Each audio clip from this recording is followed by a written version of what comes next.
Okay. Okay. Let's start there so I can continue on with the same general trend that Wayne was talking about. The setup, the structure, the administration of this what's it called?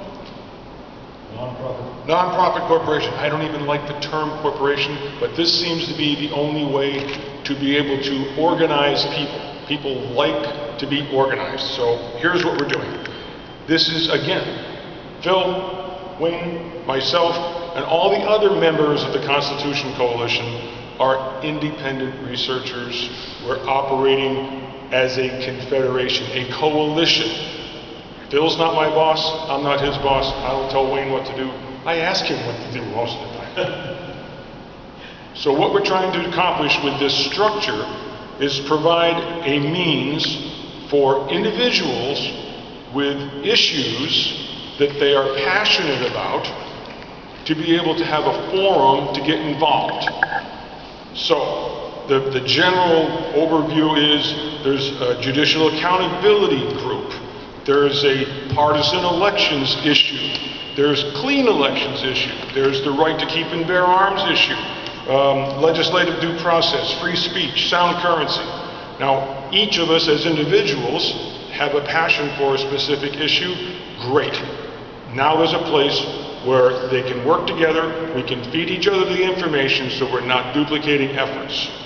Then there's a flow chart where we have town, city, county, and state coordinators so we can communicate functionally so we can actually accomplish something. We're not just spinning our wheels, nobody has time to do this for fun. We're trying to restore the Republic. The restoring of the Republic for state is how we start. Many of my patriot friends across the country want to restore the federal government first. It's not possible. The federal government only is authorized by the states. The states give the federal government all the power that it's got, and it's limited to what the states allow it.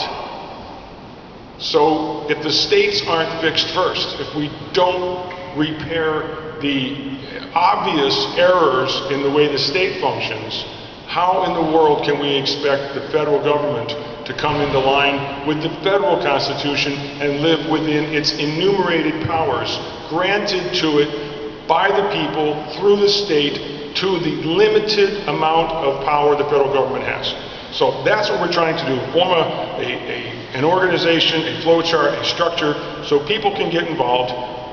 You don't even have to agree with the other issues. If you have different views on whatever, sound currency, it's okay, who cares? We're trying to work together. Sound currency is my issue. Legislative due process is my issue. Free speech, my goodness. Free speech, it's part of the First Amendment. And that brings me to one of my little points is, most folks, if we can take it out of the issues-oriented part, let's go to property and property rights. How many of you actually have heard of squatters' rights? Squatters' rights, in fact, are legally called adverse possession. Okay? So, and here's kind of the way it works. Someone comes along, puts a tent up on the corner of my property, my private property. Unfortunately, private property has been relegated to the color of law, which is now called real estate. So it can be taxed and drained and capitalized for to provide taxes for a town. But anyway, someone comes along, puts a tent up on the corner of my property. I see them there, they're not hurting anything, so I pay no attention to them. I watch them, make sure they're not burning the place down, but I don't speak to them, and I don't tell them they can't be there. After some long period of time, they can actually get title to some portion of that property and will it through inheritance to their children and take it away from me. All because I had the courtesy or the stupidity or the foolishness to say nothing, do nothing. Now, take that example, and that's real, that works in Maine, and it's called adverse possession. You are there adversely, but are not told you can't. You end up owning it. Well, that's what the state is doing with our rights. And we need to understand at a core level, at the very, very core level, the difference between rights and privileges. If we do not get that concept, we will never fix our state government, we will never fix our federal government. Rights and privileges is so key to what we're doing. So, if the state can sit on or overrule or block your right, no matter which right, I don't care which right you're talking about, all the enumerated or the inenumerated, the ones that are God-given, unalienable, not written down, your rights. If the state can sit on any of your rights for some period of time, everyone forgets that you had rights.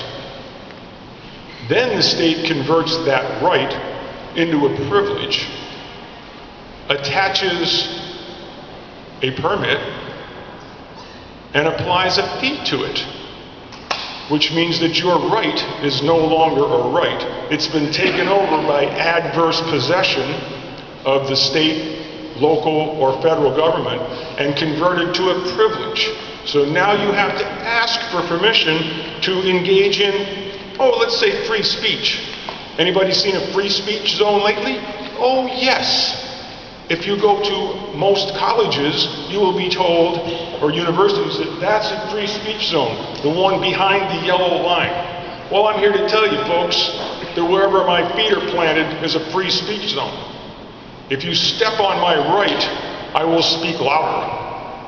So we have to protect our rights by telling the offending person, whether it's a squatter on the corner of your property or the government squatting on your rights, no, I will not comply. No, I object.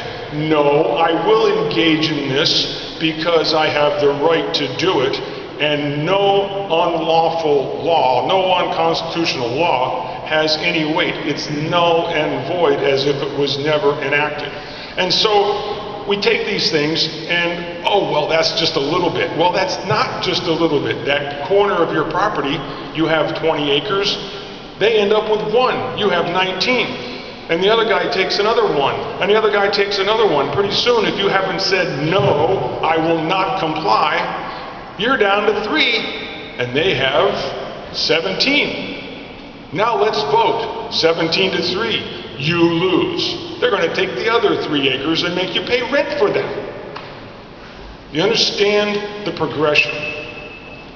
This is the law of incrementalism. And I got news for you folks. Incrementalism only goes in one direction. You cannot reverse incrementalism incrementally. It's not possible, because as you're trying to reverse one takeover, they're enacting 3. It will not work. So that's the idea. If you take this to the logical and unfortunately extreme and hopefully unthinkable end, if they take away my right to operate, or my right to travel, or my right to free speech, or my right to assemble and get a permit, if I'm peaceably assembling, I have a right to peaceably assemble. If I abuse that right, then the government can step in and inform me that I have abused my right and can diminish it, but they cannot convert it to a privilege. So in the end result, if we do not stand for and take absolute hold of our every right, then in the extreme, our right to life can be converted to a privilege, assigned a permit, and a fee charged. And just imagine if you couldn't pay the fee, you would have to be extinguished. How far do you want it to go? How far does it have to go before the people, all the people, not just a couple of crazy researchers, before the people say, I will not comply? It's up to us. As the governor has said, if it is to be, it's up to me. Well, if it is to be, it's up to us, because the governor and the government are not going to fix it. If the people don't stay, that's enough, we're done, I am on record as not complying. Now, a prominent legal person in the judicial system in Maine told me a few weeks ago, and I was rather stunned that he would actually say this, that the only way, and this is a government-paid person who I would have thought would have taken the exact opposite position, informed me that if we were going to effect change, voting and attending meetings was not going to do it. The only thing that was going to do it was good people engaging in some form of civil disobedience. I said, my word, we're talking the same language. He said, yes, but until there's a large enough mass movement of people engaging in civil disobedience, I am obliged to prosecute you. And so every form of civil disobedience has repercussions and a price to pay. So what's the price you're willing to pay? Or are you not willing to pay a price? If we're not willing to pay a price, then I hope the chains of slavery weigh heavy or light, whichever the case may be, on your shoulders. So until you're ready, until we all are ready to take a little sip out of the Negroes only water fountain and take the repercussions of the white guy beating us up, the black guy ridiculing us, and the sheriff arresting us, maybe we better rethink our position, because that's the only way that change is going to be effected. Are you ready? I am. We are. We're doing it. Please join us. Please help us. Please support us. In any way that you can. It's important to the restoration of the Republic. Not for me, not for him, for all of us. For my kids, my grandchildren, my great-grandchildren. Holy smokes, I can't imagine I'm even thinking about getting that old. But that's what it's all about, folks. It's about restoration of the Republic. It's about restoring and continuing with the generation after generation, our kids, my kids, your kids. I love them all. If you do, you need to help us do this. It's important. That's what the funders do.